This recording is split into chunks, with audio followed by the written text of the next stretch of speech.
എല്ലാവർക്കും നമസ്കാരം. ഇപ്പോൾ നമ്മൾ ഇന്നിവിടെ അനലൈസ് ചെയ്യാൻ പോകുന്നത് മിഖായിൽ ടാലും പിന്നെ എം സ്ട്രെൽക്കോവ് എന്ന് പറഞ്ഞ കളിക്കാരനും എന്ന് പറഞ്ഞ ചെസ് പ്ലെയറും കളിച്ച ഗെയിമാണ് ഇന്ന് അനലൈസ് ചെയ്യാൻ പോകുന്നത്. അപ്പോൾ ഇത് നടന്നത് 1949 റിഗ എന്ന് പറഞ്ഞ സ്ഥലത്ത് വെച്ചാണ് നടക്കുന്നത്. അത് റഷ്യയിലാണ്. അപ്പോൾ നമുക്ക് കളിയുടെ അനലൈസിങ്ങിലേക്ക് കടക്കാം. അപ്പോൾ വെള്ളക്കരുക്കളുമായി കളിക്കുന്നത് സ്ട്രെൽക്കോവും കറുത്ത പീസുകളുമായി കറുത്ത കരുക്കളുമായി കളിക്കുന്നത് മിഖായിൽ ടാലുമാണ്. അപ്പോൾ ആദ്യമായി സ്ട്രെൽക്കോവ് കളി പോൺ C4 വെക്കുകയാണ്. മിഖായിൽ ടാലും ഫ്രഞ്ച് ഡിഫൻസിൻ്റെ മാതൃകയിൽ പോൺ ടു E6 വെച്ച് മുന്നോട്ട് പോവുകയാണ്. പിന്നെ നൈറ്റിനെ പ്ലേസ് ചെയ്യുന്നു. C3 പൊസിഷനിൽ സ്ട്രെൽക്കോവ് തിരിച്ച് മിഖായിൽ ടാൽ സെൻട്രലിനെ പോണിനെ അറ്റാക്ക് ചെയ്യുകയാണ്. സെൻട്രൽ ഇത് മെയിനായിട്ടും ഇവിടെ നടക്കുന്നത് പറഞ്ഞാൽ സെൻട്രൽ കൺട്രോളിന് വേണ്ടിയുള്ളൊരു ഇതാണ് മെയിനായിട്ടും. ഇപ്പം നമുക്ക് ഇത് നോക്കിയാൽ അറിയാം, ഈ C4 ഇരിക്കുന്ന പോണ് നമ്മൾ കൺട്രോൾ ചെയ്യാൻ ശ്രമിക്കുന്നുണ്ട് ഈ ഒരു കണ്ണമാണ്. അപ്പം ബേസിക്കലി ചെസ് എന്ന് പറഞ്ഞാൽ എപ്പോഴും ഇതാണ്ട് ഈ 4 കണ്ണങ്ങളെ ബേസ് ചെയ്തുള്ളതാണ്. ഈ 4 കണ്ണങ്ങളുള്ള കൺട്രോളാണ് നമുക്ക് ബാക്കിയുള്ള പീസിന് നമുക്ക് എത്ര ഫലപ്രദമായി ഉപയോഗിക്കാൻ കഴിയുന്നുള്ളതിൻ്റെ ഒരു ഇത് മാനദണ്ഡം. അപ്പോൾ ഈ C4 ഇരിക്കുന്ന പോണെന്ന് പറഞ്ഞാൽ കൺട്രോൾ ചെയ്യുന്നത് ഈ D5 എന്ന് പറഞ്ഞാൽ ഈ സ്ക്വയറാണ്. അപ്പോൾ ശരിക്കും പറഞ്ഞാൽ ഈ D5 ഇരിക്കുന്ന ഈ പോണ് ചെയ്യാൻ ശ്രമിക്കുന്നത് അതാണ്, ഈ പോണിനെ ഇവിടുന്ന് ഒഴിവാക്കുക എന്നുള്ളത്. അപ്പം ഈ കോൺഫ്ലിക്റ്റാണ് ശരിക്കും പറഞ്ഞാൽ ഒരു വൺ ഓഫ് ദ കീ ഒരു പ്രധാനമായ ഘടകമാണ് നമ്മൾ ചെസ് കളി നമ്മൾ വിജയിക്കുന്നതിൽ. അപ്പം അതാണ് ഇവിടെ നടക്കുന്നത്. പിന്നെ D4 പൊസിഷനിലേക്ക് പോണിനെ മുന്നോട്ട് നീക്കുന്നു. C6 ഇതിപ്പം പോകുന്നത് സെമി സ്ലാബ് പൊസിഷനിലേക്കാണ്. അപ്പം പ്രധാനമായിട്ടും ചെസ്സിനകത്ത് മെയിൻ രണ്ട് ഓപ്പണിംഗ് മൂവ്സ് ആണുള്ളത്. ഒന്ന് പറഞ്ഞാൽ E4, ഈ പോണിനെ E2 ഇരിക്കുന്ന പോണിനെ E4 നീക്കുക എന്നുള്ളതാണ്. പിന്നെ അല്ലാത്തത് പറഞ്ഞാൽ D4 ആണ്. അപ്പോൾ D4 എന്ന് പറഞ്ഞാൽ ഇപ്പം തന്നെ ഇവിടെ ഇരിക്കുന്ന പോണിനെ ഇവിടെ കൊണ്ട് നീക്കിക്കുന്നത്. അപ്പം മെയിനായിട്ട് ഈ 2 ഓപ്പണിങ്സ് ആണ് ഉള്ളത്. അപ്പം ഇപ്പോൾ ഇത് ട്രാൻസ്പോസ് ചെയ്തിരിക്കുന്നത് ഈ D4 ഓപ്പണിങ്ങിലേക്കാണ്. അപ്പോൾ E4 ഓപ്പണിങ്ങിൻ്റെ പ്രത്യേകത എന്ന് പറഞ്ഞാൽ നമുക്ക് E4 ഈ പോണിനെ മുന്നോട്ട് നീക്കാനുള്ള പ്രത്യേകത എന്ന് പറഞ്ഞാൽ മന്ത്രിക്കും ആനയ്ക്കും ഒരുപോലെ മുന്നോട്ട് നീക്കാവുന്നതാണ്. പക്ഷേ D4 പ്രത്യേകത എന്ന് പറഞ്ഞാൽ ഇത് ഓപ്പൺ ചെയ്യുന്നത് ഈ തേരും ഈ തേരിനെ മാത്രമാണ് ഓപ്പൺ ചെയ്യുന്നത്. അതുകൊണ്ടാണ് പൊതുവെ E4 ആണ് പൊതുവെ പ്ലേയേഴ്സ് പ്ലേ ചെയ്യാൻ ആഗ്രഹിക്കുന്നത്. കാരണം ഏറ്റവും കൂടുതൽ പീസുകൾ ഏറ്റവും കൂടുതൽ മുന്നേക്ക് എത്തിക്കുക എന്നുള്ളതാണ് ലക്ഷ്യം. അപ്പോൾ അതാണ് പ്രധാനമായിട്ടുള്ളത്. അപ്പം അത് പറഞ്ഞു കഴിഞ്ഞു. ഇനി അടുത്തത് വെള്ള മുന്നോട്ട് വെച്ചത് അടുത്ത പീസ് നമ്മുടെ F3 പൊസിഷനിലേക്ക് നൈറ്റിനെ കൊണ്ടുവന്നിരിക്കുകയാണ്. അപ്പോൾ എന്തുകൊണ്ട് ഇവിടെ നിങ്ങൾ ക്യാപ്ചർ ചെയ്തില്ല എന്നുള്ള ചോദ്യം വരാം. അത് ഞാൻ കാണിച്ചു തരാം. ക്യാപ്ചർ ചെയ്തിട്ടുണ്ടെങ്കിൽ അടുത്ത നമ്മുടെ വെള്ള ചെയ്യാൻ പോകുന്നുണ്ട്. സെൻട്രലിരിക്കുന്ന 2 പോൺസ് നിങ്ങൾക്ക് കാണാം. ഈ സെൻട്രലിരിക്കുന്ന 2 പോൺസ് കണ്ടോ, കൺട്രോൾ ചെയ്യുന്ന പൊസിഷൻസ് കണ്ടോ, ഇത്രയും കരുക്കൾ കൺട്രോൾ ചെയ്യുന്നുണ്ട്. അപ്പോൾ ശരിക്കും പറഞ്ഞാൽ ഇത്രയും കരുക്കൾ ഇരിക്കുന്ന കാരണം ഇനി പിന്നെ ഇതുപോലെ ഏതെങ്കിലും പീസുകൾ മുന്നോട്ട് വെച്ച് കഴിഞ്ഞാൽ വെള്ളയ്ക്ക് ഈ കരുക്കൾ ഉപയോഗിച്ച് അറ്റാക്ക് ചെയ്യാൻ പറ്റും. ശരിക്കും പറഞ്ഞാൽ ബ്ലാക്കിന് പിന്നെ പീസുകളൊക്കെ മുന്നോട്ടെടുക്കാൻ വളരെ ബുദ്ധിമുട്ടായിരിക്കും. അപ്പോൾ എനിക്ക് കുറേ കളികൾ കളിച്ചുകൊണ്ട് എനിക്ക് പറ്റാവുന്ന തെറ്റുകളൊക്കെ മാക്സിമം ചെയ്തിട്ടുണ്ട്. എനിക്ക് പറ്റാവുന്ന പരമാവധി തെറ്റുകളൊക്കെ വരുത്തിക്കൊണ്ട് തന്നെ എന്തുകൊണ്ട് ഇതൊന്നും ശരിയല്ല എന്നുള്ളതിനെ പറ്റി നല്ല ഗ്രാഹ്യമുണ്ട്. ഇപ്പോൾ പല മൂവ്സ് നിങ്ങൾക്ക് മുന്നോട്ട് വെക്കാം. നിങ്ങൾ ഏതൊക്കെ മൂവ്സ് മുന്നോട്ട് വെച്ചാലും ബ്ലാക്കിനെ ഡെവലപ്പ് ചെയ്യാൻ നല്ല ബുദ്ധിമുട്ടായിരിക്കും, ഇച്ചിരി ചലഞ്ചിങ് തന്നെ ആയിരിക്കും. പിന്നെ അതാണ് മെയിൻ കാര്യം. അപ്പം പോൺസ് മുന്നോട്ട് വെച്ച ശേഷം ഇപ്പം നമുക്ക് നോക്കാം. അപ്പം പോൺസ് ഇപ്പം നമുക്ക് ഈ പൊസിഷനിൽ നോക്കിയാൽ കാണാൻ മനസ്സിലാവും. ഇത് ആനയ്ക്ക് ഈ പോണിനെ സുഖമായിട്ട് ഗ്രാബ് ചെയ്യാൻ കഴിയുന്നതാണ്. അപ്പോൾ നമുക്ക് ഒരു രീതിയിൽ ഡിഫെൻഡ് ചെയ്യാൻ പറ്റുന്നതല്ല. ഇൻ കേസ് നമ്മൾ ഡിഫെൻഡ് ചെയ്യാൻ ഒരു പോണിനെ വെച്ച് ശ്രമിക്കുകയാണെങ്കിൽ കൂടെ കുതിരയ്ക്ക് അത് ക്യാപ്ചർ ചെയ്യാൻ കഴിയും. അപ്പോൾ അതാണ് അതിൻ്റെ പ്രത്യേകത എന്ന് പറഞ്ഞു കഴിഞ്ഞാൽ. അപ്പോൾ നമുക്ക് ഇപ്പോൾ അതുകൊണ്ട് ക്യാപ്ചർ ചെയ്യുന്നത് ഒട്ടും അഡ്വൈസബിൾ അല്ല, ഒട്ടും നമ്മൾക്കത് ഭൂഷണമല്ല ഈ ഒരു അവസ്ഥയിൽ. അപ്പോൾ നമ്മൾ തിരിച്ച് ഗെയിമിലേക്ക് വരികയാണ്. അപ്പം നൈറ്റിനെ F3 പൊസിഷനിലേക്ക് വെച്ചിരിക്കുകയാണ്. അതിനുശേഷം നൈറ്റിനെ F6 പൊസിഷനിലേക്ക് കൊണ്ടുവന്നു. ബ്ലാക്ക് ആനേനെ G5 പൊസിഷനിലേക്ക് കൊണ്ടുവന്നിരിക്കുകയാണ്. ഇതിൻ്റെ ലക്ഷ്യം എന്ന് പറഞ്ഞാൽ നമുക്കൊന്ന് കണ്ടാൽ അറിയാം. നമ്മുടെ കുതിരയിലൂടെ തന്നെ മന്ത്രിയാണ് ലക്ഷ്യം വെക്കുന്നത്. കുതിര എപ്പോഴെങ്കിലും നീക്കുകയാണെന്നുണ്ടെങ്കിൽ ഈ ആന ഈ മന്ത്രിനെ അകത്താക്കും. അപ്പോൾ ഈ പിൻ പീസാണിത്. പിൻഡ് പീസ് എന്ന് പറഞ്ഞാൽ നമുക്ക് നീക്കാൻ പറ്റത്തില്ല. കുതിരനെ നീക്കാം, പക്ഷെ നീക്കി കഴിഞ്ഞാൽ നമുക്ക് നമ്മുടെ മന്ത്രി നഷ്ടപ്പെടും. മന്ത്രി എന്ന് വെച്ചാൽ പക്ഷേ ചെസ്സിൽ വളരെ വാല്യുബിൾ ആയിട്ടുള്ളൊരു പീസാണ്. അതുകൊണ്ട് തന്നെ അതൊരു അതാണ് നമുക്ക്. പിന്നെ ഇത് ഈ ആനയ്ക്ക് നമുക്ക് നീക്കാൻ പറ്റാത്തൊരവസ്ഥ വരും. അത് നമുക്ക് ഒട്ടും ആഗ്രഹിക്കുന്ന സംഭവമല്ല. അപ്പം ഇവിടെ നമുക്ക് പല മൂവ്സ് കളിക്കാം. അപ്പോൾ ചെസ്സിൻ്റെ അകത്ത് നമുക്കൊരു ശരി മൂവ് ഒരു തെറ്റ് മൂവ് എന്നൊന്നും നമുക്ക് പറയാൻ കഴിയത്തില്ല. അപ്പോൾ അത് തന്നെയാണ് നമുക്ക് ഈ ചെസ്സിൻ്റെ ഒരു പ്രത്യേകത എന്ന് പറഞ്ഞു കഴിഞ്ഞാൽ. അപ്പോൾ ഇവിടെ എൻ്റെ ക്യാപ്ചർ ചെയ്തിരിക്കുകയാണ്. അപ്പം ഇപ്പം വൈറ്റിന് സുഖമായിട്ട് എക്സ്പാൻഡ് ചെയ്യാനുള്ളൊരു അവസരം കിട്ടി. അതുമാത്രമല്ല, ഈ നെക്സ്റ്റ് പൊസിഷനിൽ ഇവിടെ ഇരിക്കുന്ന പോണിനെ ഇവിടെ ഇങ്ങനെ വെച്ച് അറ്റാക്ക് ചെയ്യാനും പറ്റും. അറ്റാക്ക് ചെയ്തതിൻ്റെ പ്രത്യേകത എന്ന് പറഞ്ഞാൽ പിന്നെ അപ്പം ബ്ലാക്കിന് കുതിരനെ നീക്കാൻ പറ്റില്ല. അപ്പം ഈ കുതിരനെ നഷ്ടപ്പെടും. പക്ഷെ ബ്ലാക്കിന് തിരിച്ച് വേറെ രീതിയിൽ അറ്റാക്ക് ചെയ്യാം. അതാണ് നമുക്ക് നമ്മുടെ ചെസ്സിൻ്റെ ഒരു പ്രത്യേകത എന്ന് പറഞ്ഞാൽ നമുക്കെപ്പോഴും ഒന്നിനെ നമുക്ക് തള്ളിക്കളയാൻ പറ്റത്തില്ല അത്ര എളുപ്പം ഒരു പോസിബിലിറ്റീനെ. ഇപ്പോൾ ഞാൻ ചെസ് കളിച്ചപ്പോൾ തന്നെ പലരും ഓൺലൈൻ കളിക്കുന്ന ഏറ്റവും ബെസ്റ്റ് മൂവ്സ് ഒന്നുമല്ല. പക്ഷെ നമുക്ക് ഈ ബെസ്റ്റ് മൂവ് അല്ല നമുക്ക് സ്ഥാപിക്കാൻ പറ്റത്തില്ല. കാരണം നമുക്ക് അതാണ് പ്രശ്നം. അവർ ബെസ്റ്റ് മൂവ് കളിക്കാഞ്ഞിട്ട് പോലും നമുക്കവരെ തോപ്പിക്കാൻ പറ്റുന്നില്ല. അതാണ്. അപ്പോൾ ചെസ്സിലൊരു മൂവിനെ റെഫ്യൂട്ട് ചെയ്യുക, അല്ലെങ്കിൽ ഒരു മൂവ് തെറ്റാണെന്ന് നമുക്ക് സ്ഥാപിക്കാൻ വളരെ ബുദ്ധിമുട്ടാണ്. അപ്പോൾ ഇവിടെ ഇങ്ങനെ കളിച്ചിരിക്കുകയാണ്. അപ്പോൾ അടുത്തത് നമ്മുടെ മിഖായിൽ ടാൽ പോണിനെ മുന്നോട്ട് നീക്കിയിരിക്കുകയാണ്. ഇവിടെ ഇപ്പോൾ നമുക്ക് കണ്ടാൽ മനസ്സിലാകും കുതിരേനെ കൊണ്ട് ഇത് ക്യാപ്ചർ ചെയ്യാൻ പറ്റത്തില്ല. കാരണം വെച്ചാൽ ഇത് പോൺ കൊണ്ട് പ്രൊട്ടക്റ്റഡാണ്. നേരത്തെ അങ്ങനെ അല്ലായിരുന്നു. അപ്പം ഇപ്പം ഇപ്പം ഇനി അടുത്തത് കണ്ടോ, ഞാൻ നേരത്തെ പറഞ്ഞ പോലെ തന്നെ പിൻഡ് പീസിനെ അറ്റാക്ക് ചെയ്യാൻ ശ്രമിക്കുകയാണ്. അപ്പം ബ്ലാക്കിന് പക്ഷേ കൗണ്ടർ അറ്റാക്കിംഗ് പൊസിഷൻ കണ്ടോ, തിരിച്ച് ആനേനെ അറ്റാക്ക് ചെയ്തു. അപ്പം ഇത് കണ്ടു, നിങ്ങൾക്ക് മനസ്സിലായി.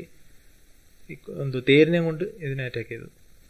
അപ്പം പലർക്കും ചോദ്യം വരാം, എന്തുകൊണ്ട് പോണുകൊണ്ട് അറ്റാക്ക് ചെയ്തുകൂടാ? അപ്പോൾ പോണുകൊണ്ട് അറ്റാക്ക് ചെയ്താൽ സംഭവിക്കുന്നത് തന്നെയാൽ ഒന്ന് അറ്റാക്ക് ചെയ്തു. അപ്പോൾ തിരിച്ചെന്തുവാ, ബ്ലാക്ക് അത് ആനേനെ ക്യാപ്ചർ ചെയ്യും. അപ്പോൾ തിരിച്ച് വെള്ള ഒന്നുകൂടെ ക്യാപ്ചർ ചെയ്യും. അപ്പോൾ എന്ത് പറ്റും? ഇതാണ് കണ്ടോ. അപ്പം നിങ്ങൾക്ക് ഇപ്പോഴും നോക്കിയുള്ള അവസ്ഥ എന്ന് പറഞ്ഞാൽ ഈ വെള്ളയാണ് കാര്യം നീക്കേണ്ടത്. പക്ഷേ വെള്ളയാണ് നീക്കേണ്ടതെന്ന് പറഞ്ഞാലും ഇപ്പം ഇവിടെ ഇരിക്കുന്ന ഈ വെള്ള ബിഷപ്പ്, വെള്ളയുടെ വെള്ളക്കരയിലുള്ള F1 പൊസിഷനിലുള്ള ഈ ബിഷപ്പ് ഈ പൊസിഷനോട് ഡെവലപ്പ് ചെയ്യാൻ പറ്റത്തുള്ളൂ.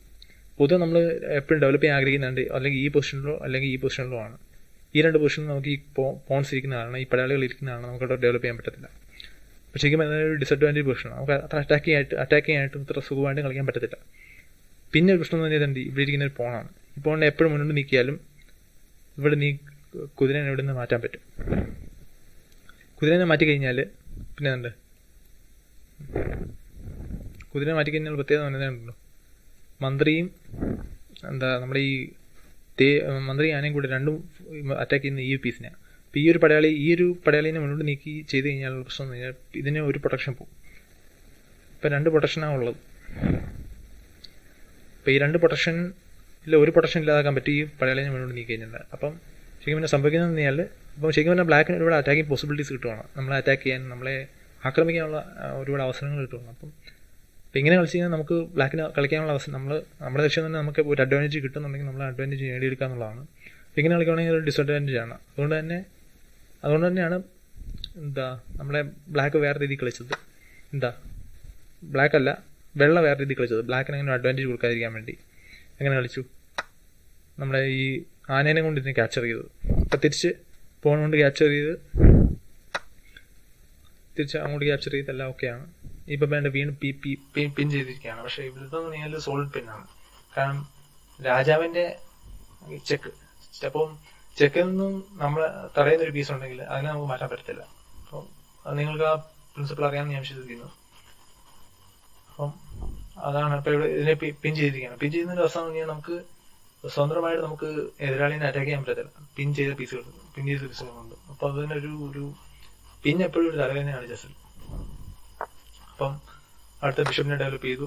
മിഖായിൽ ടാൽ പോൺ ഗ്രാബ് ചെയ്തിട്ടുണ്ട്, ക്യാൻസൽ ചെയ്തു. ഇവിടെ ഈ ഒരു കുതിരനെ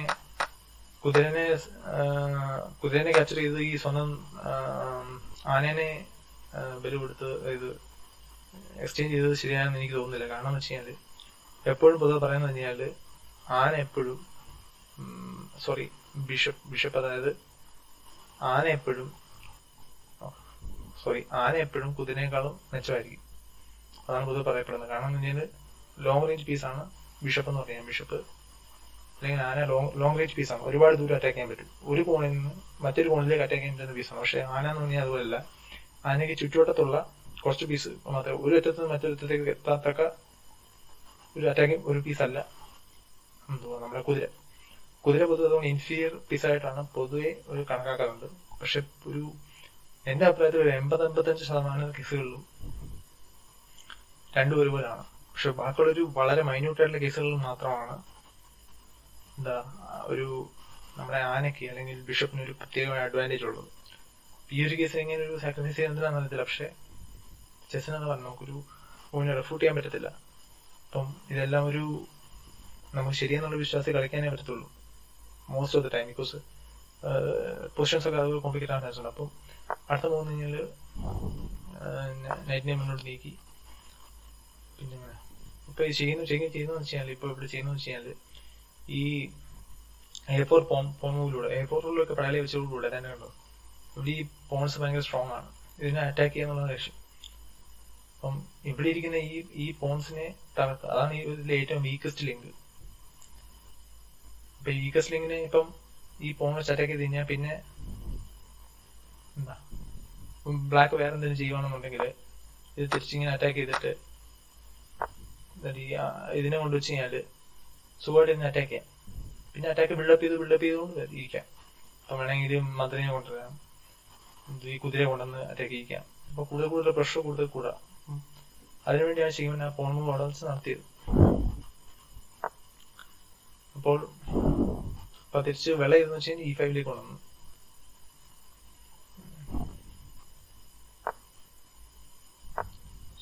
അപ്പോൾ ഞാനൊരു പൊസിഷൻ മാറിപ്പോയി. അപ്പം നമ്മളിവിടെ പറഞ്ഞ് നിർത്തിയത്. അപ്പം ഫോൺ വെച്ച് അറ്റാക്ക് ചെയ്തു. അപ്പൊ തിരിച്ച് ബ്ലാക്ക് റിപ്ലൈ ചെയ്തെന്ന് വെച്ച് കഴിഞ്ഞാൽ അതിനെ മൈൻഡ് ചെയ്തില്ല. ക്യാപ്ചർ ചെയ്തോട്ടെ, കുഴപ്പമില്ല, നമ്മുടെ ബിഷപ്പ് പ്രൊട്ടക്ട് ചെയ്തോന്നുള്ളതായിരിക്കണം അങ്ങനെയുള്ള.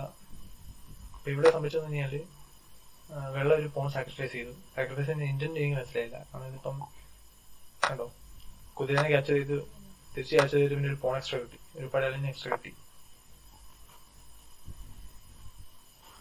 അപ്പോൾ ഇപ്പൊ എന്താ ചെയ്തെന്ന് വെച്ചാൽ ഇപ്പം ഈ ഒരു പോണിനെ പിൻ ചെയ്യുകയാണ് ചെയ്തത്. പിൻ ചെയ്യാന്ന് പറഞ്ഞാൽ ഇനിയിപ്പം അടുത്ത മൂവിൽ ബ്ലാക്ക് വേറെ എന്തെങ്കിലും കളിക്കാമെന്ന് വെച്ചോ. ബ്ലാക്ക് വേറെ എന്തെങ്കിലും കളിക്കാന്നുണ്ടെങ്കിൽ ഇത് ഈ പോൺ വെച്ചാൽ അറ്റാക്ക് ചെയ്യും. തിരിച്ചിങ്ങോട്ട് അറ്റാക്ക് ചെയ്യാൻ പറ്റത്തില്ല. അറ്റാക്ക് ചെയ്യാനുള്ള പ്രശ്നം എന്ന് പറഞ്ഞാൽ ഇവിടെ ഇരിക്കുന്ന ബിഷപ്പ് ഫ്രീ ആണ്. അപ്പൊ ഈ ബിഷപ്പ് അങ്ങ് പോകും. അപ്പൊ അതുകൊണ്ടാണ്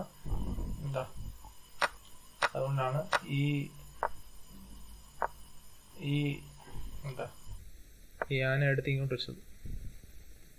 അപ്പം ആന എടുത്ത് F3 പൊസിഷനിലേക്ക് വെച്ചത്. അപ്പം തിരിച്ചെന്താ കൗണ്ടർ അറ്റാക്കിങ് മിഖായിൽ ഡാൽ നമ്മുടെ തേരിനെ ഉപയോഗിച്ചിട്ട് മന്ത്രിനെ അറ്റാക്ക് ചെയ്യണം. മന്ത്രിയെ മാറ്റി. അപ്പോൾ പൊസിഷൻ കൂടുതൽ ഇമ്പ്രൂവ് ചെയ്യണം. എപ്പോഴും അറ്റാക്ക്. ചെസ് എന്ന് പറഞ്ഞാൽ ബേസിക്കലി നമ്മൾ യുദ്ധമാണ്. യുദ്ധത്തിൽ എപ്പോഴും നമ്മൾ ഇമ്പോർട്ടൻസ് കൊടുക്കുക, അല്ലെങ്കിൽ പ്രാധാന്യം കൊടുക്കുന്ന അറ്റാക്കിങ് ആണ്. അതിനാണ് ഏറ്റവും കൂടുതൽ സ്കോപ്പ്. പൊതുവെ പറയപ്പെടുന്ന അറ്റാക്കിങ് ആണെങ്കിൽ കുറച്ചും കൂടി എളുപ്പം എന്നുള്ളതാണ്. പക്ഷെ ഞാനത് ആദ്യം വിശ്വസിച്ചിരുന്നില്ല. പക്ഷെ എനിക്കും ഇതുപോലെ ചെസ്സിൻ്റെ മാക്സിമം നമുക്ക് പോസിബിലിറ്റീസും ചെസ്സിൻ്റെ സാധ്യതകൾ നമുക്ക് പ്രയോജനപ്പെടുത്തുന്നുണ്ടെങ്കിൽ നമ്മൾ അറ്റാക്കിങ് ആണ് ചെസ് പ്രധാനമായിട്ടും എന്നാണ് എൻ്റെ ഒരു തിരിച്ചറിവ് വന്നത്. പ്രത്യേകിച്ച് മിഖായിൽ ടാൽസിൻ്റെ ഗെയിംസാണ് ആ ഒരു തിരിച്ചറിവ് എന്നിലേക്ക് കൊണ്ടുവന്നത്. പീസസിൻ്റെ കോർഡിനേഷൻ, പീസസിൻ്റെ എല്ലാം കൂടെ സംയുക്തമായിട്ട് എങ്ങനെ ഒരു എതിരാളിനെ അറ്റാക്ക് ചെയ്യാന്നുള്ളത് എനിക്ക് മനസ്സിലാക്കി തന്നു. അപ്പോൾ നമുക്കിനിയും ഇപ്പം ഇനി അടുത്തത് വെള്ള. അപ്പോൾ ഈ പിണ്ട് പീസിനെ അറ്റാക്ക് ചെയ്യാനുള്ള ശ്രമമാണ് നടക്കുന്നത്.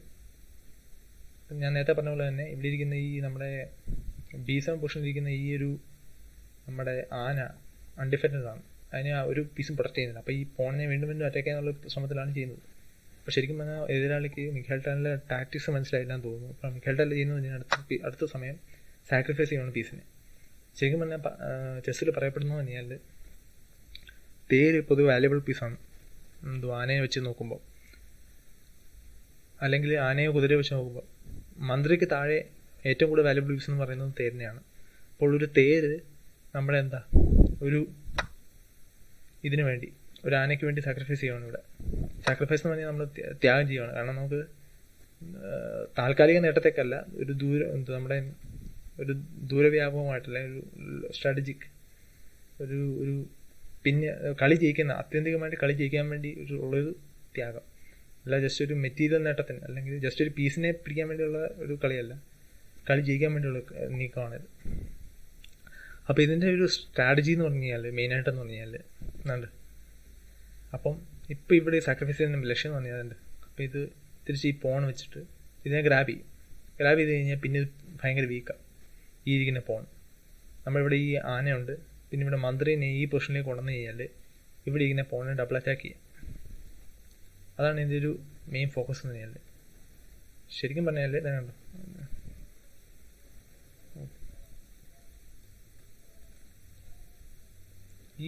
ഈ ഒരു ഡയഗണൽ ഓപ്പൺ ചെയ്യാനാണ് ശരിക്കും പറഞ്ഞാൽ ശ്രമിക്കുന്നത് നമ്മൾ ബ്ലാക്ക് ഈ സാക്രിഫൈസിലൂടെ. അപ്പോൾ നമുക്ക് നോക്കാം ബാക്കി എന്ത് സംഭവിച്ചു എന്ന്. അപ്പം എന്താ നമ്മുടെ വെള്ളയ്ക്കും അത് മനസ്സിലായി, ഈ അറ്റാക്കിംഗ് പോസിബിലിറ്റി എന്താണെന്നുള്ളത് മനസ്സിലായി. അപ്പോൾ തിരിച്ച് ഇവിടെ ഇരിക്കുന്ന ഈ നമ്മുടെ ആന ഭയങ്കര ഫിഗറിനാണെന്ന് മനസ്സിലായി. അപ്പോൾ അതിനെ അറ്റാക്ക് ചെയ്യാനുള്ള ശ്രമമാണ്. അപ്പം നമുക്ക് നോക്കാം തിരിച്ച് വെള്ളം അങ്ങനെ ചെയ്തില്ല എന്നുണ്ടെങ്കിൽ എന്താ സംഭവിക്കുന്നതെന്നുള്ളത്. തിരിച്ച് നമ്മുടെ ആ ആനയെ ക്യാപ്ചർ ചെയ്യാമെന്നുണ്ടെങ്കിൽ പിന്നെ കൺഫേംഡ് ചെക്ക്മേറ്റ് ആണ് നമ്മുടെ ഈ ഇവാലുവേഷൻ ബാർ കാണിക്കുന്നത്.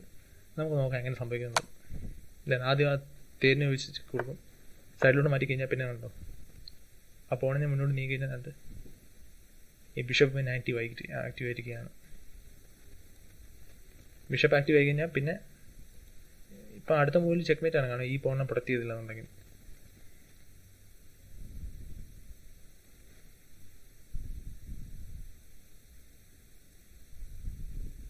കാണിച്ചു തരാം. ഇപ്പം ഈ പോണിനെ പ്രൊട്ടക്ട് ചെയ്യാൻ ശ്രമിക്കുകയാണ്. ഈ പോണിനെ പ്രൊട്ടക്ട് ചെയ്തില്ലെങ്കിൽ ഈ ഒരു എന്തുവാ ആന ഈ ഒരു പോണിനെ ക്യാപ്ചർ ചെയ്ത് കഴിഞ്ഞാൽ ചെക്ക്മേറ്റ് ആണ്. കാരണം തേര് ഇവിടെ നീങ്ങാൻ സമ്മതിക്കത്തില്ല. അപ്പോൾ അതുകൊണ്ട് തന്നെ ചെക്ക്മേറ്റ് ആണ്. അതുകൊണ്ടാണ് നമ്മുടെ മന്ത്രി പ്രൊട്ടക്ട് ചെയ്യാൻ ഇറങ്ങിയത്. പക്ഷേ എന്താ സംഭവിക്കുക ഇതല്ലേ, അടുത്ത നമ്മുടെ മന്ത്രിയും കൂടെ ഈ പോണിനെ അറ്റാക്ക് ചെയ്യാൻ നോക്കി കഴിഞ്ഞാൽ പിന്നെ കളി തീർന്നു. കാരണം പിന്നെ സംഭവിക്കുന്നത് വെച്ച് കഴിഞ്ഞാൽ പിന്നെ വേറെ നിവൃത്തിയില്ല, എന്താ പിന്നെ ഒന്നും ചെയ്യാനില്ല. ഫോർ എക്സാമ്പിൾ ഇങ്ങോട്ട് നീക്കുവാണെന്നുണ്ടെങ്കിൽ എന്താ സംഭവിക്കുക, ചെക്ക് ചെയ്ത് വേറെ വഴിയില്ല, ക്വീനെ കൊടുത്തേ പറ്റത്തുള്ളൂ. ഇത് ചെക്ക്മേറ്റ് ആണ്. ഇപ്പം ശരിക്കും പറഞ്ഞാൽ വേറെ വഴിയില്ല ഈ ഒരു നീക്കമല്ലാതെ. ഇപ്പം ബ്ലാക്ക് എന്ത് ചെയ്തതെന്ന് വെച്ചാൽ ഈ പോണെ ഗ്രാബ് ചെയ്ത് നമ്മുടെ ഈ ബിഷപ്പിനെ പ്രൊട്ടക്ട് ചെയ്തു. കാരണം ബിഷപ്പ് ഒരു ഇമ്പോർട്ടൻറ്റ് പീസാണ്. ബിഷപ്പ് ഇല്ലെങ്കിൽ നമുക്കിവിടെ ഈ നമ്മുടെ തേരിനെ സാക്രിഫൈസ് ചെയ്ത് കംപ്ലീറ്റ് വേസ്റ്റ് ആയിപ്പോവും. അതുകൊണ്ട് തന്നെ നമ്മുടെ ഈ മിഖായിൽ ഡാൽ നമ്മുടെ ഈ മദറിനെ നീക്കി നമ്മുടെ ഈ ബിഷപ്പിനെ പ്രൊട്ടക്ട് ചെയ്തു. അപ്പോൾ ഇപ്പം എതിരാളിക്ക് വേറെ നിവൃത്തിയില്ല. കാരണം ശരിക്കും പറഞ്ഞാൽ ഒരു പീസ് വെറുതെ ഫ്രീ ആയിട്ട് എതിരാളിക്ക് കൊടുത്ത പോലെ ആയിപ്പോൾ. അപ്പോൾ എതിരാളി ഒരു പീസിനെ സാക്രിഫൈസ് ചെയ്തിട്ട് അതിനെ ക്യാപ്ചർ ചെയ്തില്ല എന്ന് പറഞ്ഞാൽ അപ്പം എതിരാളി അത് ക്യാപ്ചർ ചെയ്തു. പക്ഷെ പിന്നെ പ്രശ്നം എന്ന് പറഞ്ഞാൽ പിന്നെ ഫോഴ്സ് ചെക്ക്മേറ്റ് ആണ്. മന്ത്രിനെ വെച്ചൊരു ചെക്ക് കൊടുത്തു, കണ്ടു. ഇപ്പോൾ സംഭവിക്കുന്നത് കഴിഞ്ഞാൽ ഇനി ചെക്ക്മേറ്റ് ആണ്, വേറെ വഴിയില്ല. ചെക്ക്മേറ്റ് പല രീതിയിൽ കൊടുക്കാം. എന്നിട്ട് ഈ ഒരു മന്ത്രി ഇവിടെ കൊണ്ടുവന്നാലും ചെക്ക്മേറ്റ് ആണ്, ഇവിടെ കൊണ്ടുവന്നാലും ചെക്ക്മേറ്റ് ആണ്. പക്ഷെ ഇവിടെ ഈ തേരിയിരിക്കുന്നതുകൊണ്ട് ചെക്ക്മേറ്റ് കൊടുക്കാൻ പറ്റത്തില്ല. പക്ഷേ ഈ ഒരു ചെക്ക്മേറ്റ് ഒഴിവാക്കാൻ വേണ്ടി വേണ്ടേ ഇങ്ങനെ നീക്കിയാൽ പോലും ഇതന്നെ ക്യാപ്ചർ ചെയ്യാം. കാരണം പ്രൊട്ടക്റ്റഡ് ആണ് മന്ത്രി. അതുകൊണ്ട് അപ്പോൾ എന്താ ഇപ്പം ശരിക്കും പറഞ്ഞാൽ ഈ റുക്ക് മൂവിലൂടെ ഈ റുക്ക് മൂവ് കഴിഞ്ഞ ശേഷം എതിരാളി റിസൈൻ ചെയ്യുകയാണ് മിഖായിൽ ടാലിനെതിരെ. അപ്പോൾ അത്രയ്ക്കും സ്ട്രോങ് അറ്റാക്കാണ് മിഖായിൽ ടാലിൻ്റേത്. ശരിക്കും പറഞ്ഞാൽ ഞാൻ ചെസ്സ് കളിച്ചു തുടങ്ങിയപ്പോൾ എനിക്ക് മിഖായിൽ ടാലിൻ്റെ ഗെയിംസിനെ പറ്റി അത്ര ഒരു ആഴത്തിലുള്ള അറിവില്ലായിരുന്നു. എന്താ സംഭവിക്കുന്നത് എന്നുള്ളത് തിരിച്ചറിവില്ലായിരുന്നു. വെറുതെ ഞാൻ കളിച്ചുകൊണ്ടിരുന്നത് ചെസ്സിനെ ഒരു ഡിഫെൻഡിങ് ഗെയിമായിട്ടാണ് കണ്ടുകൊണ്ടിരുന്നത്. അപ്പോൾ മിഖായിൽ ടാലിൻ്റെ ഗെയിംസ് കണ്ടതിന് ശേഷമാണ് നമുക്ക് അതിൻ്റെ അകത്തെ ഒരു പോസിബിലിറ്റി മനസ്സിലായത്. അത് മാത്രമല്ല എൻജിൻ ഗെയിംസ് ചെസ്സ് മെഷീൻസും കളിക്കുന്നുണ്ട്, കമ്പ്യൂട്ടേഴ്സ് ഉപയോഗിച്ച് കളിക്കുന്നുണ്ട്. കമ്പ്യൂട്ടേഴ്സിന് പല രീതി പല അൽഗോരിതംസ് ഉപയോഗിച്ച് കളിക്കുന്നുണ്ട്. അപ്പം അവിടെയൊക്കെ ആണെങ്കിലും ചെസ്സ് അപ്പം മെഷീൻസൊക്കെ കൂടുതൽ ഉപയോഗിക്കുന്ന ടാക്ടിക്സാണ്. ടാക്ടിക്സ് ഇതുപോലെ ട്രിക്കുകളാണ് യൂസ് ചെയ്യുന്നത്. ട്രിക്കുകൾ യൂസ് ചെയ്തില്ലെങ്കിൽ നമുക്ക് ചെസ്സിൻ്റെ ഫുൾ പോസിബിലിറ്റീസ് നമുക്ക് യൂസ് ചെയ്യാൻ പറ്റത്തില്ല. ഞാനൊക്കെ ആദ്യം നേരിക്കൊണ്ട് വിചാരിച്ചത് ചെസ് എന്ന് പറഞ്ഞാൽ ഡിഫെൻഡിങ് ഗെയിമാണ്. നമ്മൾ എതിരാളികൾ അറ്റാക്ക് നമ്മൾ എത്ര ശക്തമായി ഡിഫെൻഡ് ചെയ്യുന്നു, പക്ഷേ ഡിഫെൻഡിങ് ഇമ്പോസിബിൾ ആണ് ശരിക്കും പറഞ്ഞാൽ. അപ്പോൾ ഇപ്പം തന്നെ നമുക്ക് നോക്കാം, ശരിക്കും പറഞ്ഞാൽ ഇവിടെ ഒരു ചെക്ക് കൊടുത്തിരുന്നെങ്കിൽ നമുക്ക് ഈ ഒരു തേര് മന്ത്രി ബാറ്ററി ഒരു ക്വീൻ ബാറ്ററി നമുക്ക് ഒഴിവാക്കാമായിരുന്നു. പക്ഷേ നോക്കാം, ഇവിടെ ചെക്ക് കൊടുക്കാൻ പറ്റുമായിരുന്നെങ്കിൽ ചെക്ക് കൊടുക്കാൻ പറ്റത്തില്ല. കാരണം എന്ന് വെച്ചാൽ നമ്മുടെ ഈ ആന പ്രൊട്ടക്ട് ചെയ്യുന്നതുകൊണ്ട് നമുക്ക് ഇവിടെ പ്രൊട്ടക്ട് ചെയ്യാൻ പറ്റത്തില്ല അധികം. ഓക്കെ, അപ്പം എല്ലാവർക്കും ഈ ഗെയിം ഇഷ്ടമായെന്ന് വിശ്വസിക്കുന്നു. ഞാൻ ഓവറായിട്ട് ഒരുപാട് എക്സ്പ്ലെയിൻ ചെയ്യുന്നുണ്ടെന്ന് നിങ്ങൾക്ക് തോന്നുന്നുണ്ടെങ്കിൽ നിങ്ങളുടെ അഭിപ്രായം അറിയിക്കുക. നമുക്കിപ്പം ഞാനിപ്പോൾ ഈ ഒരു ചാനൽ തുടങ്ങുന്ന ലക്ഷ്യം എന്ന് പറഞ്ഞാൽ ഇത്ര നാളും കുറേ നാൾ ഞാൻ വെറുതെ മണ്ടത്തരം മൂവ്സ് കളിച്ചു. chess.com-ലൊക്കെ ആണെങ്കിൽ ഞാൻ കുറേ നാൾ 600, 800 ഒന്നും വന്നിട്ടില്ല, പക്ഷേ 800, 900 റേഞ്ചിൽ ഇങ്ങനെ സ്റ്റക്ക് കിടക്കുമായിരുന്നു. കാരണം കുറേ ആൾക്കാർ നല്ലപോലെ കളിക്കുന്നുണ്ട്, പക്ഷേ 1-2 മണ്ടത്തരമാണ് നമ്മളെ മുന്നോട്ട് നീങ്ങുന്നതെന്ന് പിന്നോട്ട് വലിക്കുന്നത്. അപ്പം ഞാൻ എൻ്റെ ചെസ് ഗെയിംസ് അനലൈസ് ചെയ്യുന്നതിലൂടെ നിങ്ങൾ ഈ സ്റ്റക്കായിട്ട് കിടക്കുന്ന ചെസ്സിൽ ഇമ്പ്രൂവ്മെൻ്റ് ഇല്ല, റേറ്റിംഗ് ഇമ്പ്രൂവ്മെൻ്റ് ഇല്ലാതെ കിടക്കുന്ന ആൾക്കാരെ സഹായിക്കുക എന്നുള്ളതാണ്. ഇപ്പോൾ എൻ്റെ റേറ്റിംഗ്സ് ഒരുപാട് ഇമ്പ്രൂവ് ആയിട്ടുണ്ട്. അപ്പോൾ എനിക്ക് പ്രയോജനപ്പെട്ടവർക്ക് എനിക്ക് മറ്റുള്ളവർക്ക് സഹായിക്കണം എന്നുള്ളൊരു ആഗ്രഹം കൊണ്ടാണ്. കാരണം ഞാൻ പഠിച്ചത് വേസ്റ്റ് ആയി പോകരുത്. ഒരു മനുഷ്യനെങ്കിലും ഒരു മനുഷ്യന് അതുകൊണ്ട് പ്രയോജനം വേണം എന്നുള്ള ലക്ഷ്യമാണ്. അപ്പോൾ എല്ലാവർക്കും ഇത് ഇഷ്ടമാകുമെന്ന് വിശ്വസിക്കുന്നു. നിങ്ങളുടെ അഭിപ്രായങ്ങൾ നിങ്ങൾ കമൻറ്റായിട്ട് അറിയിക്കുക. എന്നെക്കൊണ്ട് പറ്റുന്ന രീതിയിൽ ഞാനും ഇമ്പ്രൂവ് ചെയ്യാം. ഓക്കെ, താങ്ക് യു, നന്ദി, ശരി, വീണ്ടും കാണാം. Okay, by.